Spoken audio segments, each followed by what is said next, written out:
Jim Davidson shares blunt opinion on Rishi Sunak's leadership during public interview.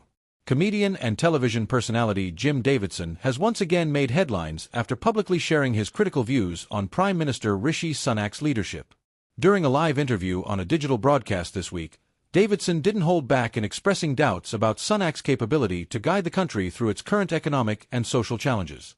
Davidson, known for his often provocative and direct style, raised eyebrows with his unsparing assessment of the Prime Minister, triggering debate across media outlets and social platforms.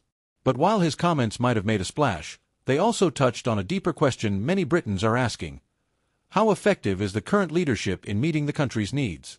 Speaking during a candid segment on a YouTube-based talk show, Davidson took aim at what he described as a lack of strength and direction in the current government. "I'm not trying to be political, but we need someone with backbone," Davidson said. "People are struggling. Bills are up, crime feels unchecked, and I just don't see strong leadership coming from the top." While his words were clearly delivered with characteristic bluntness, they also reflected broader frustrations being felt by many citizens, especially regarding the cost of living crisis, NHS delays, and growing skepticism about Westminster's ability to connect with everyday people. Unsurprisingly, Davidson's comments sparked a range of reactions online and among commentators. Supporters of the entertainer praised him for saying what many people are thinking, arguing that his remarks tapped into public dissatisfaction with the perceived detachment of political elites. "He might be a comedian, but Jim speaks more sense than half of Parliament," one social media user posted. Others chimed in with agreement, citing their own frustrations with rising energy costs, long NHS wait times, and a general sense of political fatigue. However, critics were quick to point out that being outspoken doesn't necessarily translate into accurate political analysis. Some argued that Davidson's critique lacked substance and risked oversimplifying the complex challenges faced by national leadership. Political analyst Fiona Banks commented, "Criticism is part of a healthy democracy, but it's important to go beyond headlines or one-liners and actually evaluate policies and performance with context." So, how does Rishi Sunak's leadership actually measure up? Since taking over as Prime Minister, Sunak has faced a daunting landscape: a fragile post-pandemic economy, global inflation, rising energy costs, and persistent challenges in the public sector. His supporters argue that he has remained calm under pressure, negotiated key international agreements, and steered the UK through global instability with steady hands. "We are focused on stability and long-term growth," Sunak said during a recent press briefing. "There are no quick fixes, but we are putting in place policies that will deliver real change." Under his leadership, the government has introduced a number of fiscal measures, including energy bill support and investments in tech and education sectors. Yet critics argue that these efforts have done little to alleviate the burden on average citizens, particularly those on lower incomes. A recent poll conducted by YouGov showed mixed public opinion. While some appreciated Sunak's composed approach, many expressed concerns about affordability and trust in government decision-making.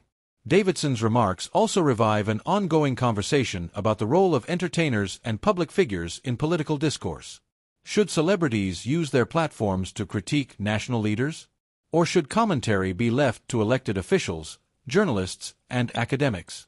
The line between entertainment and political commentary has long been blurred, from comedians tackling serious issues on panel shows to influencers discussing public policy on TikTok.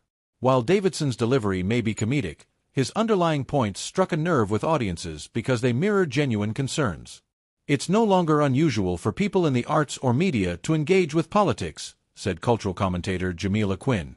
"It reflects a more participatory public where traditional roles of authority are being challenged." Still, the risk lies in potentially reducing complex issues to soundbites. While public figures can help amplify citizen concerns, there is a responsibility to avoid fueling division or misrepresentation. Regardless of where one stands on Davidson's remarks, his comments highlight a broader truth. Leaders today are under constant scrutiny, not just from journalists and MPs, but from the general public across all platforms. In a world of instant communication and viral opinions, leadership requires not only effective governance but also the ability to connect and communicate with a diverse and often divided population. For Rishi Sunak, that means balancing economic prudence with public empathy, and for critics like Davidson, it means using their platforms to challenge power in a way that fosters constructive debate. Jim Davidson's comments, while controversial, have ignited a broader discussion about leadership, public trust, and how everyday citizens perceive the people in power. Whether you see them as fair criticism or just entertainment, they've opened the door to some important questions. What do you think? Is Rishi Sunak meeting the moment, or does the UK need a different kind of leadership? Join the conversation by dropping your thoughts in the comments below. And if you found this discussion insightful, don't forget to like, subscribe, and turn on notifications so you never miss an update on UK politics, society, and public opinion. Let's keep the dialogue respectful and keep asking the hard questions.